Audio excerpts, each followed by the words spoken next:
ഇല്ലേ?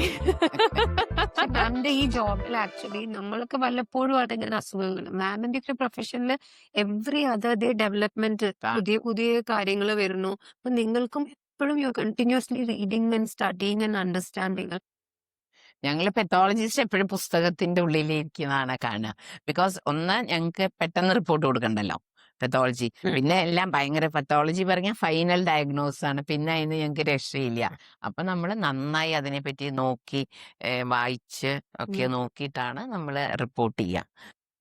പണ്ടില്ലേ ഗോപു, ഈ ഒരു FNACയോ എന്തെങ്കിലുമൊക്കെ ചെയ്യണമെങ്കിൽ പണ്ട് നമ്മൾ തൃശ്ശൂര് അയച്ച് 3-4 ദിവസം കഴിഞ്ഞിട്ടൊക്കെ ആയിരുന്നു റിപ്പോർട്ട്. ഇപ്പൊ ഇവിടൊക്കെ മാമിന്റെ അടുത്ത് തന്നു കഴിഞ്ഞു കഴിഞ്ഞാൽ ആ ഒരു ഇതേ ഇല്ല. എന്ന് പറഞ്ഞു കഴിഞ്ഞാൽ ഇപ്പൊ പാലക്കാടിലേക്കും പല പല പല ടെക്നോളജീസ് ത്രൂ ഡെയിൻ ഇങ്ങനെ പുതിയ പുതിയ ടെക്നോളജീസ് വരുന്നതുകൊണ്ട് നമുക്ക് ആക്ച്വലി ആ ഒരു ഡിലേയും വരുന്നില്ല എന്നാണ് ഞാൻ പറയുന്നത്. ഒരാഴ്ച വെയിറ്റിംഗ് ഒന്നും വരുന്നേ ഇല്ല. അപ്പൊ മാം ഞാൻ ചോദിക്കട്ടെ, ഈ ബയോപ്സി ഒക്കെ ചെയ്യുമ്പോൾ നമുക്ക് ഈ സ്ലൈഡ്സ് ഒക്കെ ഉണ്ടാവില്ലേ? അപ്പൊ ഈ സ്ലൈഡ്സ് ഒക്കെ സ്റ്റോർ ചെയ്യും. നമ്മള് FNACയും ബയോപ്സി സ്ലൈഡ്സും നമ്മൾ സ്റ്റോർ ചെയ്യും. ശരിക്കും ഞങ്ങളുടെ എന്നേബിൾ അക്രഡിറ്റഡ് ലാബ് ആയതുകൊണ്ട് ഞങ്ങൾക്ക് 10 കൊല്ലം ഇത് എടുത്തു വെക്കണം. 10 years നമ്മൾ എടുത്തു വെക്കും. നമുക്ക് അതിന് പ്രത്യേകമായ ഷെൽഫുണ്ട്, അല്ലെങ്കിൽ ഞങ്ങളുടെ സ്റ്റോറേജ് ഏരിയ ഉണ്ട്. എപ്പോൾ വേണമെങ്കിൽ ഈ 10 yearsന്റെ ഉള്ളിൽ എപ്പോൾ ആര് റിക്വസ്റ്റ് ചോദിച്ചാലും ഞങ്ങൾ 24 hours കൊടുക്കും. അപ്പൊ ഈ NABL അക്രഡിറ്റേഷൻ എന്ന് പറഞ്ഞു. സോ വാട്ട് ഇസ് ഇറ്റ് മാം? എന്താ ഈ NABL എന്ന് പറഞ്ഞാൽ ബേസിക്കലി അത് നമ്മുടെ quality council of India, central ഗവൺമെന്റിന്റെ ക്വാളിറ്റി കൗൺസിൽ ഓഫ് ഇന്ത്യയുടെ ഒരു ഇതാണ്. അവർ കൊണ്ടുവന്നതാണ്.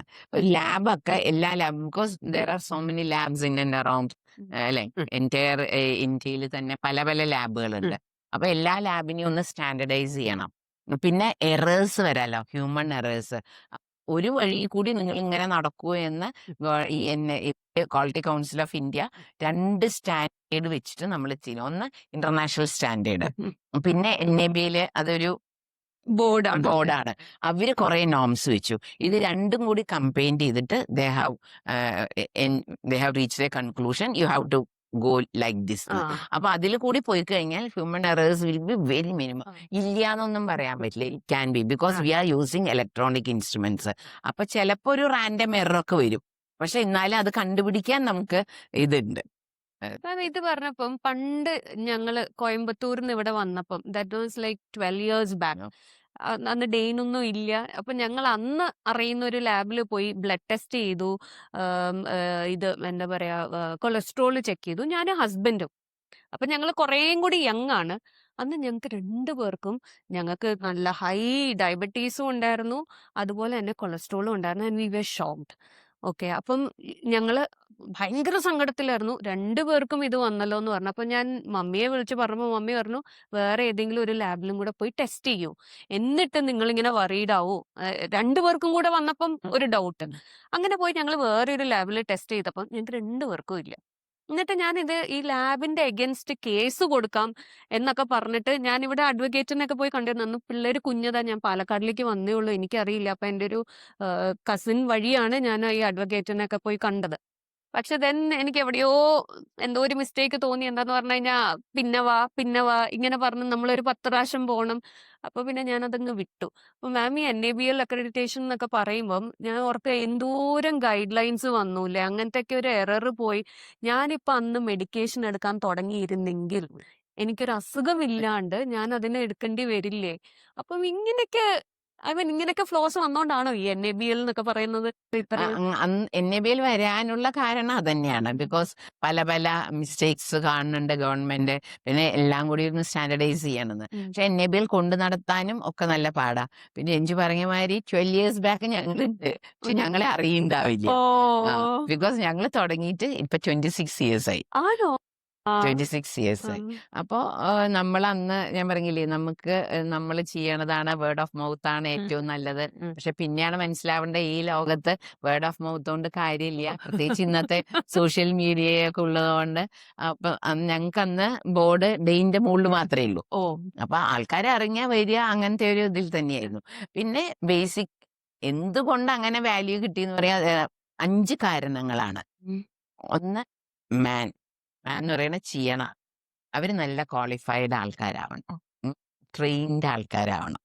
പിന്നെ method, there are different methods. Manual ഉണ്ട്, സെമി ഓട്ടോമാറ്റിക് ഉണ്ട്, ഓട്ടോമാറ്റിക് ഉണ്ട്. മെത്തേഡ് ഉപയോഗിക്കുന്നത് we have to be very careful. Machine നിങ്ങൾ എങ്ങനെയാണോ ഇത് മെഷീനാണോ എന്നനുസരിച്ചിട്ട് നിങ്ങൾക്കുണ്ട്. പിന്നെ മെറ്റീരിയൽ, ഇതിൽ ഉപയോഗിക്കുന്ന റിയേജൻസ്. അപ്പോൾ നല്ല ക്വാളിറ്റിയുള്ള നല്ല ഇൻസ്ട്രുമെന്റ് ആണെങ്കിൽ അവരുടെ തന്നെ ഇൻഹൗസ് റിയേജന്റ് ആണ് വാങ്ങുക. നമ്മൾ ഓപ്പൺ എൻഡ് വാങ്ങില്ല. മറ്റേത് വില കുറഞ്ഞത് വാങ്ങിച്ചിട്ട് നമുക്ക് ചെയ്യാൻ പറ്റും. അപ്പൊ ഇതിപ്പോ നല്ല വലിയ സ്റ്റാൻഡേർഡ് മെഷീൻസ് ഒക്കെ ആണെങ്കിൽ ഇൻഹൗസിന്റെ തന്നെ വേണം, അവരുടെ തന്നെ വാങ്ങണം. അപ്പൊ പിന്നെ അതിന്റെ എക്സ്പയറി നോക്കണം, എക്സ്പയറി റിയേജൻസിന്. ഇതിലൊക്കെ പുറമെ ഇന്റേണൽ ക്വാളിറ്റി കൺട്രോൾ എന്ന് പറഞ്ഞിട്ട് ഒരു വലിയ കാര്യമുണ്ട്. എന്താ വെച്ചിട്ടുണ്ടെങ്കിൽ നമ്മളുടെ മെഷീൻ ഫുള്ളി ഓട്ടോമാറ്റിക്. അപ്പൊ നമ്മൾ ആ മെഷീനിൽ ഒരു അൺനോൺ സാമ്പിൾ കൊണ്ട് വെക്കുകയാണ്. ഈ മെഷീൻ എന്തിനൊക്കെ ഡിപ്പെൻഡ് ചെയ്തിരിക്കുന്നു, ഈ കാര്യങ്ങളൊക്കെ ഡിപ്പെൻഡ് ചെയ്തിരിക്കണം. അപ്പൊ ചിലപ്പോ ഒരു പവർ അല്ലെങ്കിൽ അതിൽ എന്തെങ്കിലും പ്രോബ്ലം ഉണ്ടെങ്കിൽ അറിയില്ല. അപ്പൊ നോർമലി ഇന്റേണൽ ക്വാളിറ്റി കൺട്രോൾ എന്ന് പറഞ്ഞു കഴിഞ്ഞാൽ ഈ ടെസ്റ്റിന് ഈ ഷുഗറിൽ ഈ ഇന്റേണൽ ക്വാളിറ്റിയിൽ 100 കിട്ടണം, അല്ലെങ്കിൽ നമുക്ക് 99.5 101.2 ഈ വേരിയേഷൻ, ഞങ്ങൾക്ക് അതിൻ്റെയൊക്കെ ഒരു വലിയ ഗ്രാഫ് ഉണ്ട്. ഇതിൻ്റെ ഉള്ളിൽ കിട്ടുകയാണെങ്കിൽ മാത്രമേ ഈ അൺനോൺ സാമ്പിൾ വയ്ക്കാൻ പാടുള്ളൂ. അപ്പൊ ഇന്റേണൽ ക്വാളിറ്റി ചെയ്യണ ലാബുകൾ കുറവാണ്. Because it is terribly expensive. പലപ്പോഴും ചിലപ്പോൾ ഇപ്പോൾ ഞാൻ പറയില്ലേ, മാൻ മെത്തേഡ്, മെറ്റീരിയൽ, മെഷീൻ, അത് കഴിഞ്ഞിട്ട് പിന്നെ വരുന്നതാണ് മണി ഉണ്ടെങ്കിലേ ആവുള്ളൂ. പിന്നെ എൻവയോൺമെന്റ്. പലരും എന്ത് ചെയ്യുന്ന വെച്ചിട്ടുണ്ടെങ്കിൽ AC സഫിഷ്യൻറ്റ് AC ഉണ്ടാവില്ല. പിന്നെ ACന്റെ മോണിറ്റർ ചെയ്യണം. ഇപ്പം ഞങ്ങളുടെയൊക്കെ കഴിഞ്ഞിട്ടുണ്ടെങ്കിൽ 24 ഡിഗ്രി സെൻറ്റിഗ്രേഡിലാണ് എയർ ഈ മെഷീൻസ് ഒക്കെ വെച്ച റൂമുകൾ. ചില മെഷീൻസ് ഒക്കെ 24 hours നമുക്ക് AC ഓൺ ചെയ്ത് പോകണം. അങ്ങനെയൊക്കെ ഉണ്ട്. അപ്പൊ ഈ എൻവയോൺമെന്റ് ചിലപ്പോൾ പ്രശ്നമാവാം.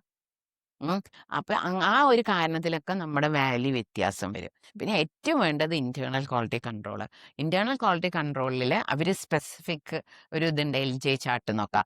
ആ ചാർട്ടിന്റെ ഉള്ളിൽ നിങ്ങളുടെ വാല്യൂ വന്നെങ്കിൽ മാത്രമേ, ഈ വെച്ച വാല്യൂ വന്നെങ്കിൽ മാത്രമേ സപ്പോസ് ടു പുട്ട് സാമ്പിൾ എന്നുള്ളത്. അതാണ് പ്രശ്നം. പലരും അതിനൊക്കെ എന്ന് വെച്ചിട്ടുണ്ടെങ്കിൽ നമ്മുടെ ഇപ്പോൾ ഷുഗറിന്റെ വാല്യൂ ഒന്നും നമുക്ക് വില കൂട്ടാനേ പറ്റണില്ല. ഇപ്പൊ ഞങ്ങളുടെ തന്നെ 40 രൂപയായിട്ട് എനിക്ക് ഓൾമോസ്റ്റ് 20 years ആയിട്ടുണ്ടാവും, 40 rupees ആയിട്ട്. ഇപ്പൊ ഈവൻ നൗ മറ്റ് ലാബുകളൊക്കെ 15 രൂപയ്ക്ക് 20 രൂപയ്ക്ക്. അപ്പൊ നമുക്ക് 40 50 ആക്കാൻ പറ്റുന്നില്ല. പക്ഷെ ഈ ഇന്റേണൽ ക്വാളിറ്റികളൊക്കെ ചെയ്ത് അത് കഴിഞ്ഞിട്ട് ഞങ്ങൾ once in a month external quality ചെയ്യും. ഇതേ ഇൻസ്ട്രുമെന്റ് വേറെ എവിടെയൊക്കെ ഉണ്ട്, ആ ഇൻസ്ട്രുമെന്റിൽ എങ്ങനെ റിപ്പോർട്ട് കിട്ടി, വേർ യു സ്റ്റാൻഡ് എന്ന് അവർ പറഞ്ഞു തരും. അപ്പൊ അതൊക്കെ നമ്മൾ ചെയ്യുമ്പോൾ ശരിക്കും നമുക്ക് നഷ്ടമാണ്.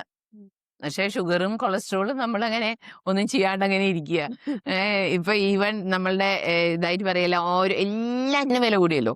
നമ്മളൊരു സിനിമ തിയേറ്റർ ടിക്കറ്റ് എടുക്കാൻ പോയാണ്ട് ബസ് ടിക്കറ്റ്സ് എന്ന് പറയണവര് എല്ലാത്തിനും വില കൂടിയുണ്ട്. അപ്പൊ ലാബിന്റെ ഒരു സ്റ്റാൻഡർഡൈസ് ചെയ്യണം ശരിക്കും ബേസിക്കലി.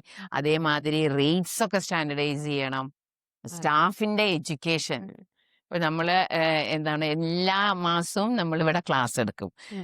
ആഴ്ചയിൽ 2 ദിവസമെങ്കിലും, അല്ലെങ്കിൽ മാസത്തിൽ 2 ദിവസം എൻ്റെ വക എന്തെങ്കിലും ക്ലാസ്സുകൾ കുട്ടികളെ ഉണ്ടാവും. ഇൻസ്ട്രുമെന്റ്, പിന്നെ ഇൻസ്ട്രുമെന്റ് ആൾക്കാർ വന്നിട്ട് അവർക്ക് ട്രെയിനിങ് കൊടുക്കും. അങ്ങനെ കുറെ കാര്യങ്ങൾ നമ്മൾ ചെയ്യണം.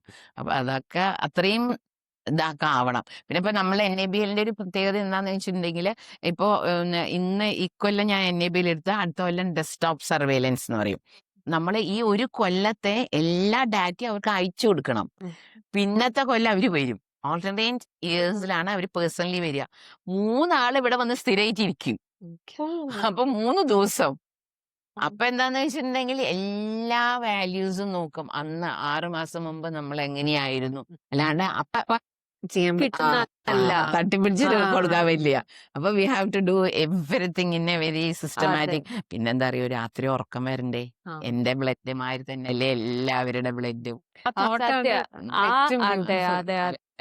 അതുകൊണ്ട് നമ്മള് അങ്ങനെ കുഴപ്പമില്ലാണ്ട് അങ്ങനെ ഇട്ടു. പിന്നെ ഇതിലൊരു നല്ല ഇൻഫർമേഷൻ ഉണ്ട്. ഇപ്പം രഞ്ജു പറഞ്ഞ കഥയില്, പറഞ്ഞ നിന്റെ ആ എക്സ്പീരിയൻസിൽ നമുക്കൊരു നോർമൽ മാനിന് അറിയില്ല എങ്ങനത്തെ ലാബിൽ പോയി ചെക്ക് ചെയ്യണമെന്ന്. നമ്മൾ ചിലപ്പോൾ വീട്ടിന്റെ അടുത്തുള്ളത് അല്ലെങ്കിൽ ഒരാൾ പറഞ്ഞു കേട്ടത്.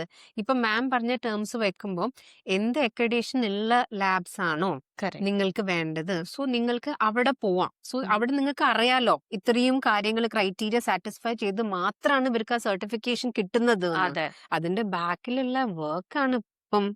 അത് ഭയങ്കര വർക്കാണ് ബാക്കിൽ. ബിക്കോസ് എവറി ഡേ രാവിലെ, പ്രത്യേകിച്ച് ഞങ്ങളുടെ 24 hours അല്ല. അപ്പൊ രാവിലെ വന്ന് AC ഓൺ ചെയ്ത് 7 മണിക്ക് വന്ന ആള് ഉടനെ AC ഓൺ ചെയ്യും. 8 മണിക്ക് 8:15 ഞങ്ങളിത് തുടങ്ങുള്ളൂ.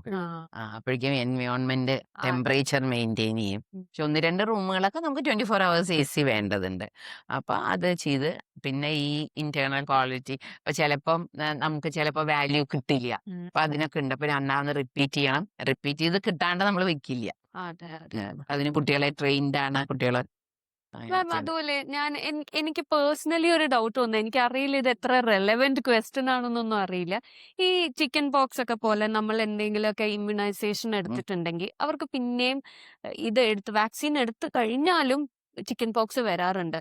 അപ്പൊ മാം പറയുന്ന പോലെ ഇത് ആ ഒരു ടെമ്പറേച്ചറിൽ ഈ വാക്സിൻ സ്റ്റോർ ചെയ്യാത്തത് കൊണ്ടാണോ, അത് മിസ്ഹാൻഡിൽ ചെയ്തത് കൊണ്ടാണോ, വൈ പിന്നെയും നമ്മള് ചിക്കൻ പോക്സിന്റെ എന്താന്ന് വെച്ചിട്ടുണ്ടെങ്കിൽ ഇപ്പൊ കുട്ടികൾക്കാണ് നമ്മൾ അധികം എടുക്കുക, അല്ലേ? അപ്പൊ ഒരു വയസ്സ് സോറി 14 years അല്ലെങ്കിൽ 12 years വരെ 1 dose മതി. അല്ലെങ്കിൽ എബോ ഇതാണെന്നുണ്ടെങ്കിൽ 2 doses വേണം. അങ്ങനെ വന്നാലും രണ്ടാമത് വരികയാണെങ്കിൽ അവർക്ക് അത്രയും സിവിയർ ആയിട്ട് വരില്ല. അതാണ് ഒരിത് എന്ന് വെച്ചിട്ടുണ്ടെങ്കിൽ നമ്മൾ എല്ലാവരുടെയും ഇമ്മ്യൂണിറ്റി. ഇപ്പൊ നമ്മൾ ഇവിടെ നമുക്ക് ചെയ്യാൻ പറ്റുന്നത് ഹെപ്പറ്റൈറ്റിസ് B വാക്സിൻ കുട്ടികൾക്ക് കൊടുക്കില്ലേ, അതിന്റെ നമുക്ക് എത്രത്തോളം നമ്മളെ ആന്റിബോഡീസ് നമ്മുടെ ശരീരത്തിലുണ്ട് എന്ന് നോക്കാം. ഒരിക്കൽ നോക്കിയപ്പോ എനിക്ക് ആന്റിബോഡി ഒക്കെ തീർന്നു പോയിരിക്കണം. അപ്പൊ നമ്മൾ രണ്ടാമത് ഞാൻ വാക്സിൻ എടുത്തു. അതേമാതിരി നമ്മൾ ഈ ഹെപ്പറ്റൈറ്റിസ് ബിയുടെ ഒക്കെ നമുക്ക് ചെക്ക് ചെയ്യാം. ചിക്കൻ ബോക്സിന്റെ അങ്ങനെ ആയിട്ടില്ല, ആന്റിബോഡി ഉണ്ട്. അപ്പൊ നമ്മൾ ആന്റിബോഡി നമുക്ക് ശരീരത്തിലുണ്ടോ, അങ്ങനെയാണെങ്കിൽ നമുക്ക് പേടിക്കാനില്ല. അപ്പൊ ചിലപ്പോ ഇതിങ്ങനെ ആസ് ഏജ് അഡ്വാൻസസ് നമ്മുടെ ആന്റിബോഡിയുടെ ഇത് കുറയും. അപ്പൊ ഒരു ഡോസ് വേണമെങ്കിൽ വാക്സിൻ എടുക്കാം. അല്ലെങ്കിൽ തന്നെ വന്നാലും മരുന്ന് കഴിച്ചു കഴിഞ്ഞാൽ നമുക്ക് മാറും ചെറുതായിട്ട്. ചിക്കൻ ബോക്സ് ഒക്കെ എല്ലാം അങ്ങനെയാണ്. നമുക്ക് ആന്റിബോഡിയുടെ നമ്മളുടെ ഇമ്മ്യൂണിറ്റി എങ്ങനെ മാമിനോട് സംസാരിക്കുമ്പോ എനിക്ക് ഏറ്റവും ഇപ്പൊ രസമായിട്ട് തോന്നുന്നത് അറിയോ, ഒരു സൈഡിൽ നമ്മളൊരു ഡോക്ടറെ കാണുന്നു, മറ്റേ സൈഡിൽ നമ്മളൊരു ഓൺട്രപ്രണറെ കാണുന്നു. അത് രണ്ടും ബാലൻസ് ചെയ്ത് പോണ ഒരു നല്ലൊരു അതിനപ്പുറത്തുണ്ട്. നമ്മൾ എന്തെങ്കിലും ഒരു ആവശ്യം വന്നാ, ഇപ്പം മോൾക്ക് HPV വാക്സിൻ എടുക്കണമായിരുന്നു. അപ്പൊ ഇതിപ്പോ എവിടെയാ അവൈലബിൾ എന്ന് അറിയില്ല. മാമിനെ ഒന്ന് വിളിച്ച് പറഞ്ഞാൽ മാം ഇങ്ങനെ മോൾക്ക് ഒരു HPV വാക്സിൻ എടുക്കണമെന്ന് പറഞ്ഞു കഴിഞ്ഞാൽ ഉടനെ മാം പറയാം ശരി ട്ടോ, ഞാൻ പറയാം എപ്പോഴാ വരണ്ടേ. ഉടനെ തന്നെ അത് അറേഞ്ച് ചെയ്ത് മാം തിരിച്ചു വിളിച്ച് പറയും എന്നുള്ളതാ. അത് ഞാൻ ചിലപ്പം ശരിക്കും വണ്ടർ ചെയ്യാറുണ്ട്. നമ്മൾ കുറെ ഇപ്പൊ ഞാൻ ഒത്തിരി കാര്യങ്ങളൊന്നും ചെയ്യുന്നില്ലെങ്കിലും ഒരു 2 കാര്യം ചെയ്യുമ്പം 5 കാര്യങ്ങൾ വിട്ടുപോകും. പക്ഷെ മാം ഈ ഓരോരുത്തരുടെ കാര്യം മനസ്സിൽ വെച്ച് അതിനൊരു റിപ്ലൈ കൊടുക്കുന്നത്. അതാ ഞാൻ മുമ്പേ ആദ്യം ചോദിച്ചു, മാമിനൊരു ഡയറിയോ വല്ലതും ഉണ്ടോ, എഴുതി വെക്കുന്നുണ്ടോ, നോക്കുന്നുണ്ടോ എന്നൊക്കെ ചോദിച്ചത്. ഇതാണ് ആ സൗണ്ട് സ്ലീപ്പ് മാമിന് കിട്ടണമെങ്കിൽ കുറച്ച് സെർവ് ചെയ്യാനുള്ള ഒരു മനസ്സ് ദൈവം കൊടുത്തു. ബിക്കോസ് എനിക്ക് തോന്നുന്നു ഞാൻ ബേസിക്കലി ഒരു ഗൈഡ്സിലൊക്കെ ഉണ്ടായിരുന്ന ആളാ. 5 years വെരി ആക്റ്റീവ്. ഇപ്പൊ നമ്മൾ ആ ബ്രിങ്ങിങ് അപ്പിന് ഒരു നല്ല, ഞാൻ എപ്പോഴും എൻ്റെ ഈ ഒരു ഇതിനെ എപ്പോഴും ഓയി ചെയ്യും ഗൈഡ്സിനെ. പിന്നെ എൻ്റെ ഫാമിലിയില് നമ്മളൊരു ജോയിന്റ് ഫാമിലി, അന്നൊക്കെ ജോയിന്റ് ഫാമിലിയല്ലേ. അപ്പോൾ ഓരോരുത്തർക്ക് അസുഖങ്ങളാവുന്നതും അതും ഇങ്ങനെയൊക്കെ നമ്മൾ എത്രത്തോളം ആങ്ഷ്യസ് ആണ് ഓരോരുത്തരുടെ എന്നുള്ളത് അനുസരിച്ചിട്ട് എനിക്ക് പറ്റാവുന്നതൊക്കെ എല്ലാവർക്കും സഹായിക്കുക എന്നുള്ളതാണല്ലോ. നമ്മൾക്ക് അതേ ചെയ്യാൻ പറ്റുള്ളൂ. ഇപ്പൊ ഞാൻ വന്നപ്പോ പറഞ്ഞ പോലെ ഗൗരി മാം നമുക്ക് വീണ്ടും വീണ്ടും വിളിക്കാൻ തോന്നുന്ന ക്വാളിറ്റീസ് ആണത്. കറക്റ്റ് വളരെ ട്രൂ.